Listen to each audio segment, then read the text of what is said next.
So one thing every business needs is automation. But how do you actually automate your marketing and sales processes? There is a simple method that I use that has allowed me to be able to automate 95% of my online coaching business. That's allowed me to be able to generate over 10,000 leads and over 7 figures in my coaching business. I want to share with you my simple method that I use to get what is out of my head onto paper and into a CRM. The reason why I want to share this with you is people make automation seem very complicated. It is not, but what is complicated is how to actually extract your process in your mind to then get it onto paper and then into an actual CRM that is easy to use, that is simple to watch and understand, to then automate your business. So I'm going to share with you my screen, write down some notes so you can actually understand how simple this actually is. The first step that you need to take is you need to understand what your client journey is. If you do not understand what your client journey is, then it is very difficult to be able to build automations. People think that a CRM is going to solve your problem. It is a part of the vehicle that we use to solve the root cause of the problem, where you're experiencing a lot of the symptoms of not having your business running effectively, which is you're just wearing all of the hats. In order to reduce that, you first need to understand what your client journey is. Once you have understood what your client journey looks like from when they are at the beginning of your journey in step one, you then need to identify what is the end point that you are trying to get them to achieve. What is the end state? Where are you actually wanting them to get to, where they are then going to consume, in this example, your content and then get onto a phone call with you or consume one of your products and eventually then look to actually buy your thing. So along the journey, what you'll notice is there's going to be certain steps that need to occur along the way. And what you'll notice is inside this particular example here, what you'll see here is then we have steps 1, 2, 3, 4, 5.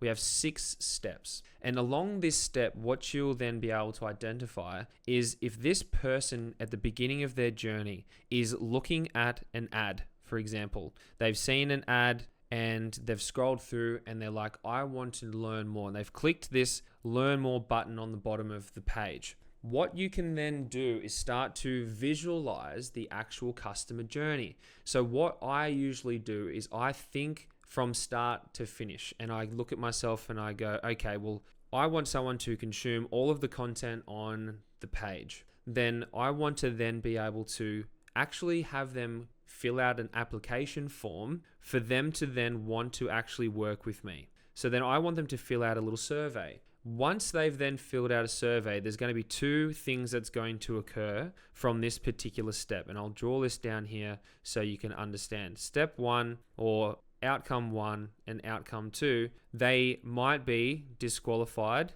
because they're not suitable for your program or your product. Or they might be qualified to actually then work with you. So what do I then want to occur for when they've then actually then filled out the form is I want them to then book a call. So if I then have a book a call, which would look like a funnel page with, timings with a calendar, I want them to see that in the next step. What do I then want to happen on the next step after that? Well, there's 2 outcomes that will occur if they turn up on the call. They're either a no-show or they showed. Then from there, what will then happen is there's going to be a result of that call. Did they actually buy or did they actually say no? So then from here, what will happen is the next step is, was it a no or was it a yes? If it's a no, what you might want to do, if you wanted to be more technical, is you could then send them a thank you email. And you could then also, secondary to that, grant them access to more content. And then from there, what happens when they say yes? Well, when they say yes, then what we want to then do is, I'm going to draw it downwards for you now, is they would then go, okay, I now need to send an agreement. Then what happens when you then send the agreement? Well, what I then want to then happen is I want to then notify me and the team, have they signed or not signed? Now, let's say that they actually did sign. Okay, what then happens after they sign is they then have to book a call. That's a nice book a call with calendar appointments, right? So then they book a call. And this book a call is the application onboarding call, whatever that may be. And let's say once they've done their onboarding call, we would then mark that opportunity as complete. So that's what it would look like. And if I was to zoom out, you can really identify that the first step, if we were to think from the beginning of the customer journey, then we can look at and go, well, step one was the lead in. So this was a inbound lead. Step two was questionnaire, was a qualification survey. Step three, so that was step two. Step three was then the call. Step four was, did they sign? Did they show up? Was it a yes? Was it a no?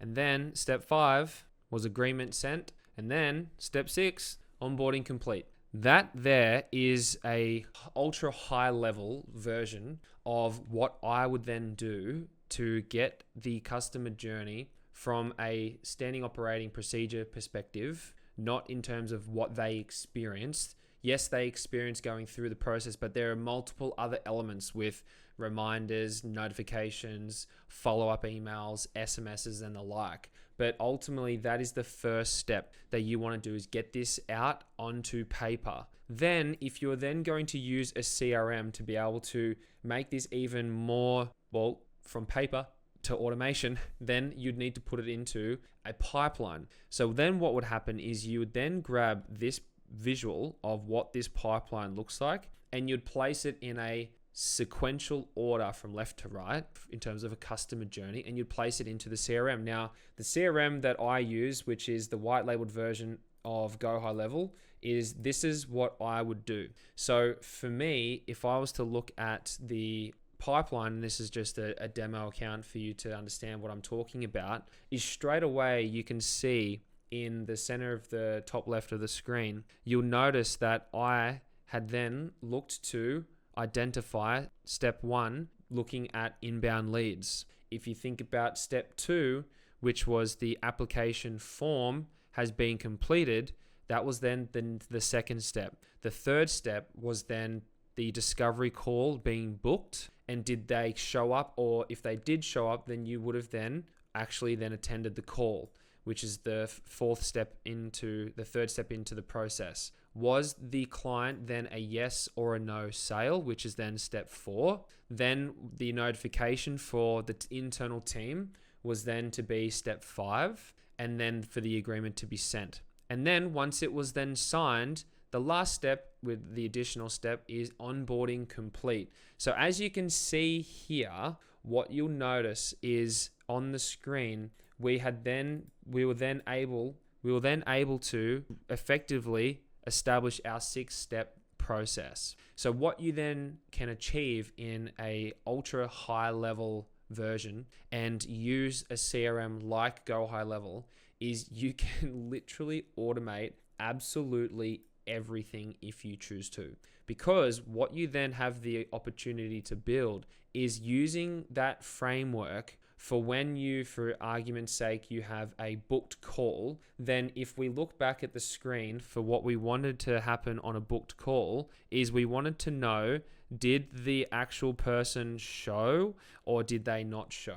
And if we think about did the person show or not show, then if they did, what can we do to increase the show up rate? Well, we can actually create an automation that would then look to be something like this, where we want to then have a trigger where they are actually then confirmed that they have booked in an appointment. We want to send an internal notification to myself or to a team member that they have a new sales call booking, and then you can then move the particular client through to the pipeline. And this is the demo, so it'd be sales lead, and then inbound lead would be the pipeline, the name of the contact and the appointment user. I know I'm going ultra fast through this, but this is just a high level example. And then you can have your reminders actually sent out via email for them. You can have the SMSs sent out for them. You can then have particular conditions on if they submit an application form or not, 24 hours out, 1 hour reminders, and you can set absolutely anything that you wish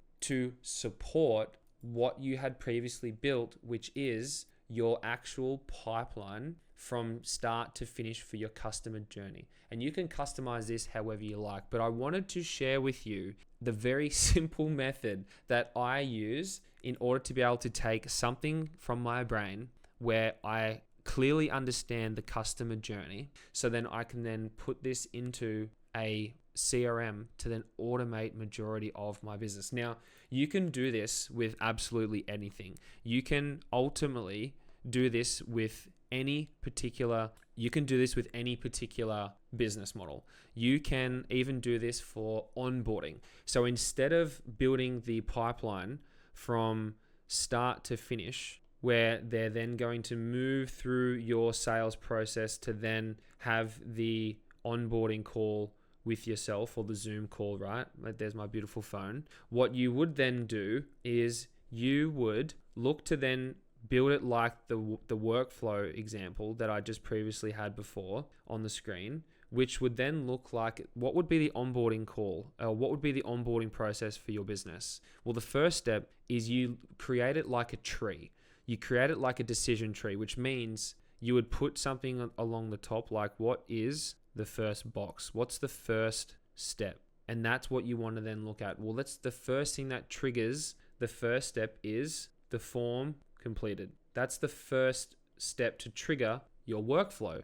But then what do I then want as the second step? Well, the second step for me would then be, well, I want the team to be notified. Okay, well then what's the third step? Well, the third step is I want to send the client an email. I also want to send the client an SMS. But then I also want to make sure that I'm going to wait one day, and then I'm going to send an email to join the group. You bring that out onto paper. So then when you have an opportunity to be able to then look at what you want to then do next, that's when you then have a chance to be able to build out no matter what you want. As long as you can get it out of your mind and you can put it onto paper, and then you find a CRM that can actually help you automate majority of this, you can then become a very large team by being a one-man band, because 90%, 95% of it is completely automated. And that there is what I was able to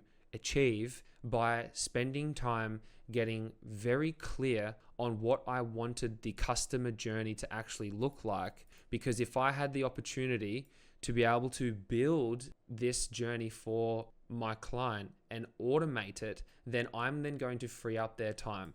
And just to give you a bit of insight on the depth that you can build automations, I was able to run this 7-figure business by myself until I brought on a team with literally everything completely automated. And you may not be able to see the depth of this, but this is the size of the workflow. This is to showcase to you what a inbound lead reminder sequence looks like for 2 weeks of follow-ups when they haven't responded, have responded, or done something within that period, depending on day and depending on time throughout the day. That's what you can build if you spend a bit of time understanding your customer and understanding your client. That there is the depth that you can actually create business systems. If that fancied you and that made you go, oh my God, I need to automate my business, then yes, you do. And that is an indication that you should.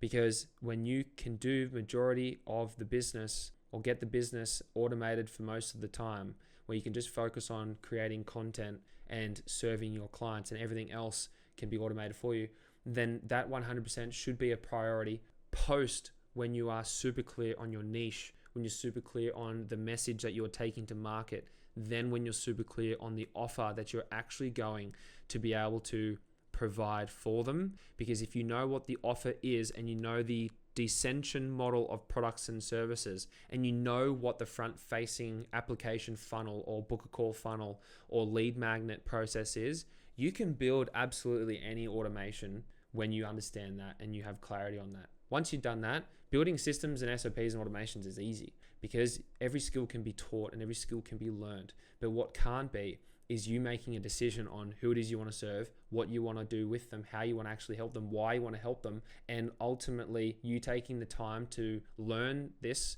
or partner up with someone to build this for you, or to be able to continue to do things manually. It's completely up to you. But I wanted to share that with you.